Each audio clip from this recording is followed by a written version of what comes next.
کامران مرتضیٰ صاحب کا مائک کھولیں.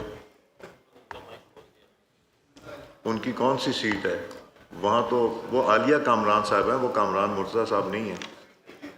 وہ سیٹ ان کو نہیں دے رہی ہیں. سر میں بیٹھی ہوں. مولانا صاحب یہ بڑا ایک شرعی مسئلہ ہو گیا. اب اس پہ بتائیں کہ عالیہ صاحبہ کی سیٹ پہ وہ بیٹھی ہوئی کامران صاحب, اور وہ کہتی میں نہیں سیٹ دوں گی. آپ تشریف رکھیں, یہاں مائک کھول دیں. کامران صاحب اس کے اوپر فردر ڈسکشن ڈیبیٹ ہوگا ہاؤس میں. اس پہ جو ہے نا جوائنٹ سیٹنگ میں میری حالت کا اندازہ لگایا جا سکتا ہے. جی کامران صاحب. سر بسم اللہ الرحمن الرحیم. سر JUI پاکستان اس بل پہ جب بات کرے تو یہ تاثر کم از کم ہرگز نہیں دینا چاہتی کہ ہم اقلیتوں کے حقوق کے مخالف ہیں.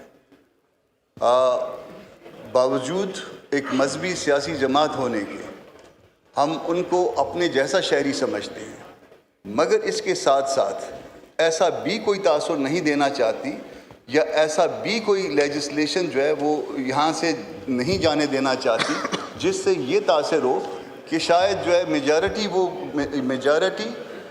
اس سے کمتر شہری ہے, یا باقی قوانین جو اس سبجیکٹ پہ بن چکے ہیں اور جس کا اثر کسی نہ کسی حوالے سے موجود ہوتا ہے, اس اثر کو کم کیا جا سکے.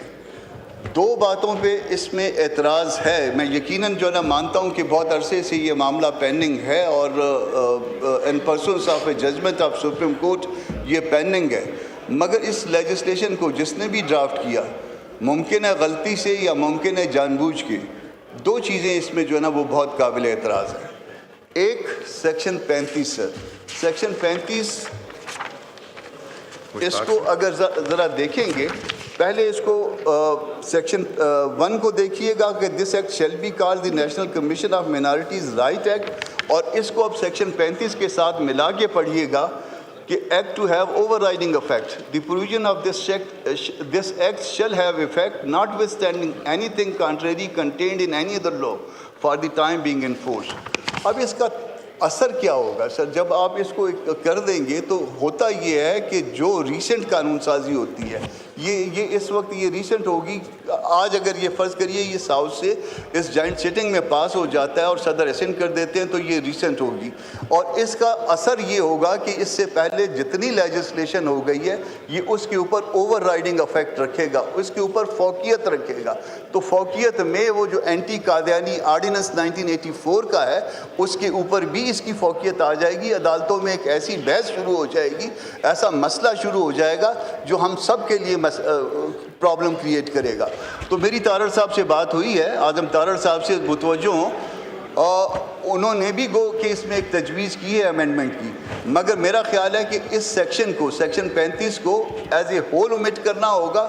جب ایز اے ہول اومٹ کریں گے اس کے بعد کی سیکشنز کو ری نمبر کر دیجئے تو شاید اس معاملے کا حل زیادہ آسان ہو جائے گا. اس کے ساتھ ساتھ ایک اور بات بھی ہوئی ہے, میں نے ان کی توجہ جو ہے مبذول کروائی ہے سیکشن 12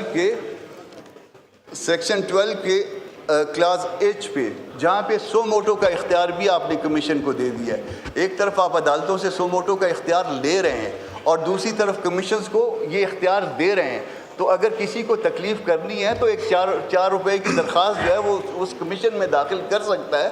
تو یہ سو موٹو کا اختیار جو کمیشن کو دینا ہے یہ بھی یقیناً آپ کے اپنے اس جو آپ نے ابھی ریسنٹ امینڈمنٹس کی ہیں اس عمل کی منافی ہو جائے گی. تو یہ سو موٹو کا اختیار کمیشن کو دینا, عدالتوں سے لینا اور یہاں پہ دینا, یہ بھی درست نہیں ہے. تو یہ دو چیزیں کم از کم اومٹ کر دیں تو یہ دو چیزیں اومٹ کرنے کے بعد جو ہے وہ اس کو کہہ سکتے ہیں کہ ہم قابل قبول ہو گیا ہے, اور اس پہ میرا خیال ہے کہ ان کو بھی کوئی اعتراض نہیں ہے سر.